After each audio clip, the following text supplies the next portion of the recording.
Hello दोस्तों, जी के zoom class में आपका स्वागत है। आज देखते हैं एक चक्रवात जो भारत की तरफ बढ़ रहा है। अम्फान जो उड़ीसा बंगाल की तरफ अपनी 120 किलोमीटर रफ्तार से आगे बढ़ रहा है। इसकी रफ्तार 200 किलोमीटर प्रति घंटा भी बताई जा रही है। अम्फान तूफान को लेकर क्या तैयारियां हैं? इस तूफान का नाम आखिर कैसे रखा जाता है? 200 किलोमीटर प्रति घंटा से चलने वाली हवाएं, अम्फान तूफान आने वाले दिनों में कितना घातक रूप ले सकता है, इसका अंदाज़ा तो इसके रफ्तार से ही पता चल रहा है। 19 मई तक इसकी रफ्तार 200 किलोमीटर प्रति घंटा हो जाएगी और इस वजह से उड़ीसा बंगाल दोनों राज्यों में भारी बारिश भी होगी और 20 मई तक ये दोनों राज्यों को पार करके आगे राज्यों तक पहुंच जाएगी और इसकी गति तब धीमे पड़ जाएगी।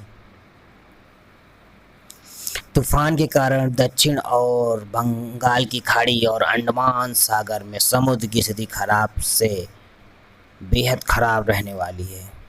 ऐसे में मछुआरे, चलिए आप जानते हैं कि इस तूफान चक्रवात का नाम कैसे पड़ता है।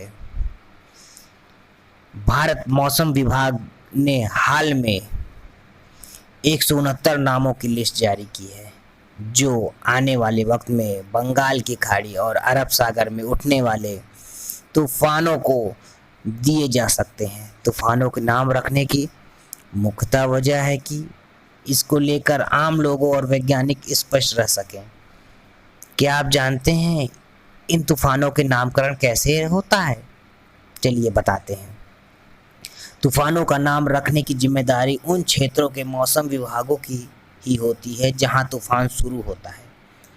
दुनिया में 6 रीजनल स्पेशलाइज्ड मेट्रोलॉजिकल सेंटर हैं जिसमें भारत का मौसम विभाग IMD एक है। बंगाल की खाड़ी, अरब सागर में उठने वाले तूफानों के नाम की जिम्मेदारी भारत की है। अटलांटिका क्षेत्र में तूफानों की नामकरण की शुरुआत 1953 की एक संधि से हुई है। हालांकि हिंद महासागर क्षेत्र में 8 देशों ने भारत की पहल पर इन तूफानों के नामों की व्यवस्था 2004 में शुरू की। इन 8 देशों में Bangladesh, Bharat, Maldives, Myanmar, Oman, Pakistan, Thailand और श्रीलंका शामिल हैं। 2018 में इनमें ईरान, कतर, सऊदी अरब, UAE और यमन भी जोड़ा गया।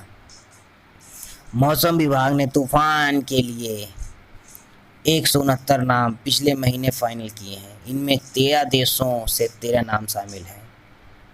अम्फान पिछले लिस्ट में भी था लेकिन अब इसका इस्तेमाल नहीं हुआ था, तो इसलिए इसका इस्तेमाल अब किया जा रहा है। काफ़ी चर्चा में रहे तूफान हेलन का नाम बांग्लादेश, नानुक का म्यांमार, हुदहुद का ओमान, नीलोफर का पाकिस्तान ने, मुकुनु का मालदीव में और हाल ही में बांग्लादेश की खाड़ी में चले तूफान तितली का नाम पाकिस्तान द्वारा दिया गया था।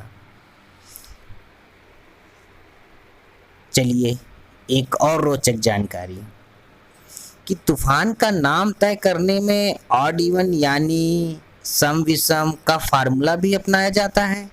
मतलब ऑड साल में आने वाले तूफान का नाम स्त्री प्रधान होता है जबकि इवन साल में आने वाले तूफान का नाम पुरुष प्रधान होता है। अम्फान चक्रवात तूफान का नाम थाईलैंड ने दिया था। धन्यवाद दोस्तों।